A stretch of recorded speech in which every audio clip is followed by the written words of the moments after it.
Anies makin jeblok di survei terbaru. Yusuf kalah pusing, koalisi perubahan stres. Ada survei yang menarik dari SMRC. Pada awal April tahun 2023, Ganjar dapat suara 33,2%, Prabowo 31,5%, dan Anies 24,2%. 1 bulan kemudian, pada bulan Mei, Ganjar dapat suara sebanyak 39,2%, Prabowo dapat 32,1%, dan Anies dapat 19,7%. Kalau ditarik kesimpulan, suara Ganjar naik paling drastis, sebesar lebih dari 6%. Suara Prabowo naik hanya lebih dari 0,6%, sedangkan Anies melorot kurang dari 4,5%. Masih belum jelas kemana suara Anies yang hilang itu.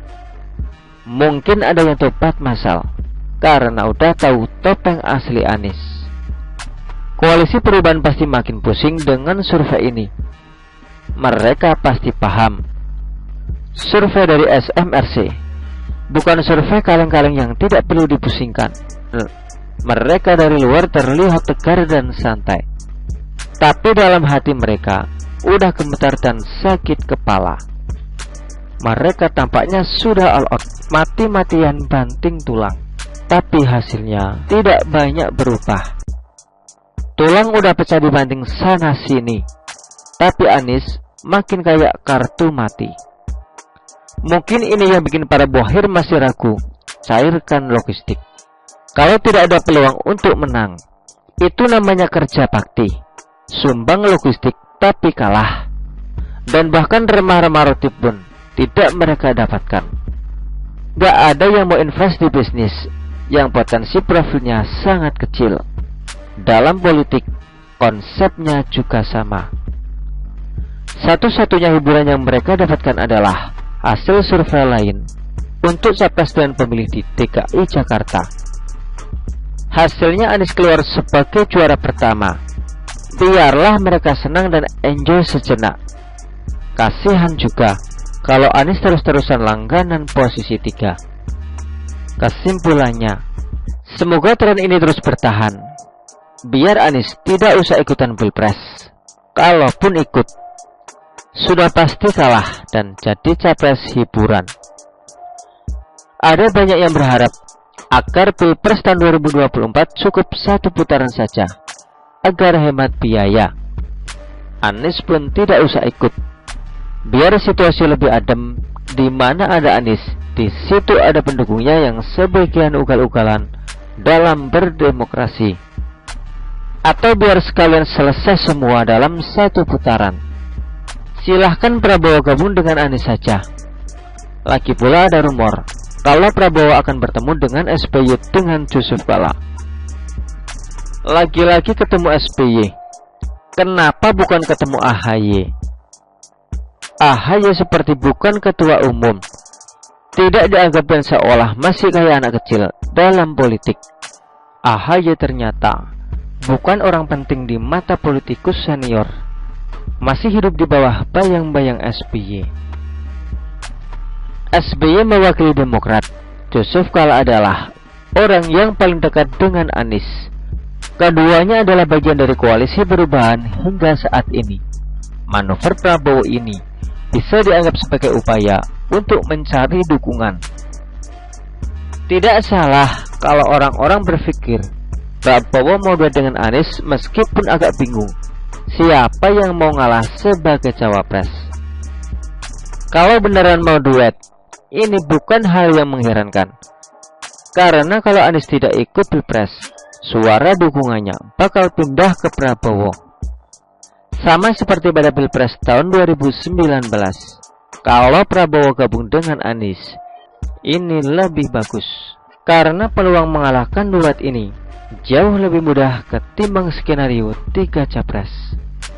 Dari sini kita bisa simpulkan, apakah Prabowo benar-benar sudah menjauh dari kubu sebelah atau sebenarnya bergabung dengan kubu pemerintah hanya untuk dapat restu dan dukungan dari Jokowi. Mengangkat Prabowo sebagai menteri adalah sebuah keanehan politik. Semoga saja Presiden Jokowi tidak salah langkah, yang berakibat Prabowo dapat panggung yang tidak semestinya. Soalnya, saya sudah banyak dengar komentar dari orang-orang bahwasanya Prabowo selama ini mengincar Jokowi sebagai perisai untuk mengawal dia menuju kursi presiden dengan mulus. Prabowo mungkin sadar dia tidak mungkin melawan arus dengan Jokowi. Hasilnya terbukti, 2 kali kalah pilpres. Mau tak mau harus ikut arus dan sejalan biar dapat keuntungan berupa persepsi publik. Apalagi jika sudah banyak orang yang tahu kiprah bapak satu ini tujuannya mendukung Anies sudah ketahuan dari dulu. Baru-baru ini jika bicara tentang sesuatu yang kurang penting, dia bicara soal ekonomi Indonesia yang 50% lebih dikuasai oleh etnis Tionghoa, padahal jumlahnya nggak lebih dari 5%. Kalau dibalik, banyak yang tanya tuh, berapa persen bisnisnya menguasai ekonomi di wilayah Sulawesi? Mungkin dia bakal diam tak mau menjawab.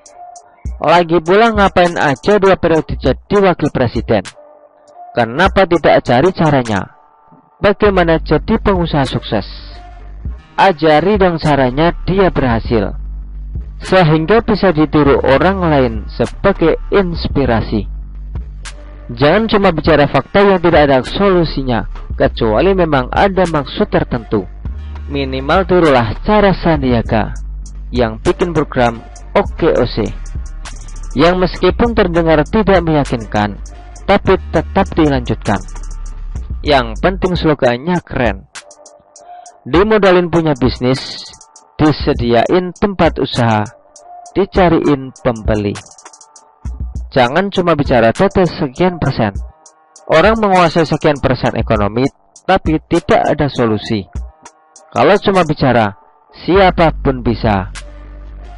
Mendekati tahun politik, arah pembicaraan juga pasti ada tujuannya.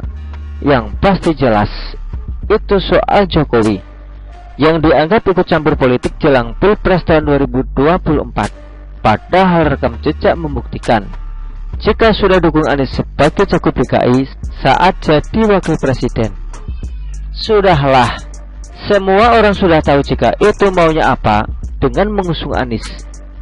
Sudah hebat, masih merasa kurang hebat dan mau lebih dan lebih lagi. Begitulah kura-kura. Artikel ini diambil oleh siwa.com dan ditulis oleh XRD. Bagaimana menurut Anda?